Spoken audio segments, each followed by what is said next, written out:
नमस्कार, मैं हूं आपके साथ निलोफर अंसारी और आप देख रहे हैं QMT न्यूज। आइए नजर डालते हैं आज की बड़ी खबर पर। गुरुवार को भारतीय गन्ना शोध संस्थान लखनऊ में भारतीय कृषि अनुसंधान परिषद की क्षेत्रीय समिति चतुर्थ की 27वीं बैठक आयोजित की गई। प्रतिभागियों को संबोधित करते हुए कृषि मंत्री ने कहा कि भारतीय कृषि अनुसंधान परिषद द्वारा विगत वर्षों में कृषि क्षेत्र में अनुसंधान तथा प्रौद्योगिकी विकास के लिए तथा विभिन्न प्रकार के खाद्यान्नों को देशवासियों तक पहुंचाने में सफलता प्राप्त की है। इसके लिए हम अनुसंधान परिषद के सभी वैज्ञानिकों को बधाई देते हैं। इन्हीं के प्रयासों से हमारा देश पशुपालन और उद्यानिकी तथा कृषि क्षेत्र में निरंतर आगे बढ़ रहा है। उन्होंने प्रतिभागी वैज्ञानिकों से अपेक्षा की है कि वह उच्च उत्पादन वाली प्रजातियों को विकसित करने की दिशा में कार्य करें। इस दौरान माननीय कृषि मंत्री बिहार सरकार मंगल पांडे, उत्तर प्रदेश गौ सेवा आयोग के अध्यक्ष श्याम बिहारी गुप्ता, माननीय मुख्यमंत्री सलाहकार अवनीश अवस्थी, महानिदेशक हिमांशु पाठक, वित्तीय सलाहकार यूपी केवी राजू, महानिदेशक कृषि प्रसार US गौतम, उप महानिदेशक उद्यान विभाग संजय कुमार सिंह, निदेशक संस्थान लखनऊ R विश्वनाथन, निदेशक संस्थान वाराणसी नागेंद्र राय सहित कई अन्य कृषि वैज्ञानिक मौजूद थे। आशीष सिंह की रिपोर्ट। मैं सबसे पहले आभारी हूँ महानिदेशक कृषि अनुसंधान परिषद का कि उन्होंने इस काउंसिल की मीटिंग उत्तर प्रदेश की राजधानी लखनऊ में रखा और आप सबके स्वागत का अवसर पाकर के मैं अपने को काफी एक अच्छी अनुभूति कर रहा हूं। इसके लिए मैं आपको आज के इस अवसर पर आप सभी अतिथियों का मैं स्वागत करता हूं, आपके आने के लिए आभार प्रकट करता हूं।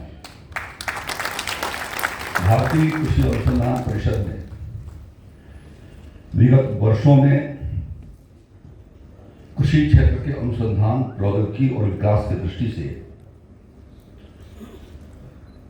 खाद्यान्न और उनकी विभिन्न वैरायटियों को निकाल करके देश के को खाद्यान्न की दृष्टि से आत्मनिर्भर बनाया। इसके लिए मैं सभी वैज्ञानिकों को, आप सबको, आपके पूर्ववर्ती महानिदेशक सहित सभी वैज्ञानिकों को मैं इसके लिए बहुत बहुत बधाई देता हूं।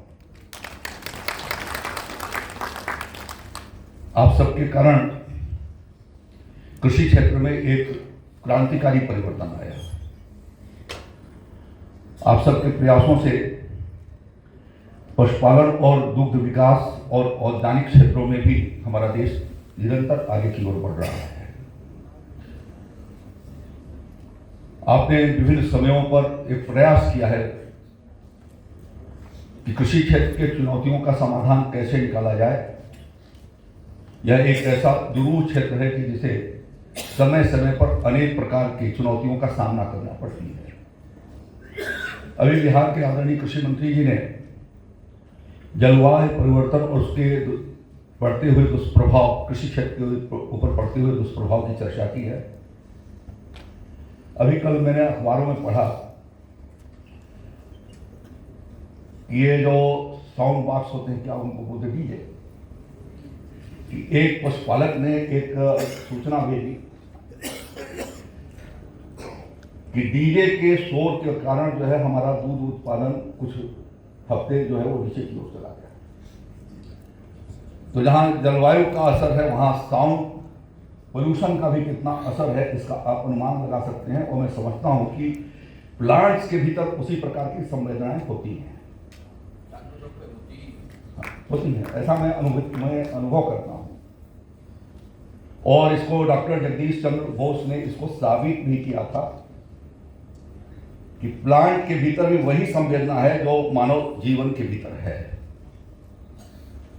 और इसलिए वैज्ञानिकों को उन संवेदनाओं के आधार पर अपने को भविष्य की चुनौतियों का समाधान हम कैसे कर सके, इस पर आपको खासतौर पर इन 3 विशेष राज्यों के परिस्थितियों और वहां के क्लाइमेटिक कंडीशन के आधार पर आपको काम इसकी आगे की ओर बढ़ानी है। मैंने उत्तर प्रदेश के अपने कृषि विश्वविद्यालयों से विनम्रतापूर्वक विगत कई वर्षों से अनुरोध कर रहा हूं, इसलिए कि मैं उत्तर प्रदेश का कृषि मंत्री हूं। इस नाते उत्तर प्रदेश यदि कहीं पीछे की ओर जाता है तो मुझे काफी तकलीफ उससे होती है। मैं अपने वाइस चांसलर साहब से भी मैंने फोन पर भी इस बात का अनुरोध किया कि हमें उत्तर प्रदेश के जो मेन क्रॉप हैं उनको नई वैरायटी को विकसित किए जाने का प्रयास करना चाहिए।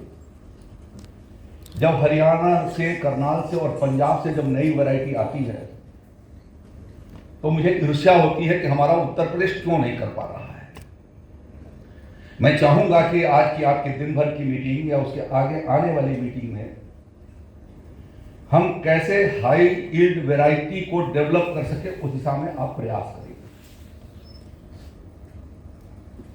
आप सबका फिलहाल के लिए इस खबर में इतना ही। देश और दुनिया से जुड़ी हर खबर देखने के लिए हमारे चैनल QMT न्यूज को लाइक करें, सब्सक्राइब करें और हाँ, वीडियोस को शेयर करना ना भूलें।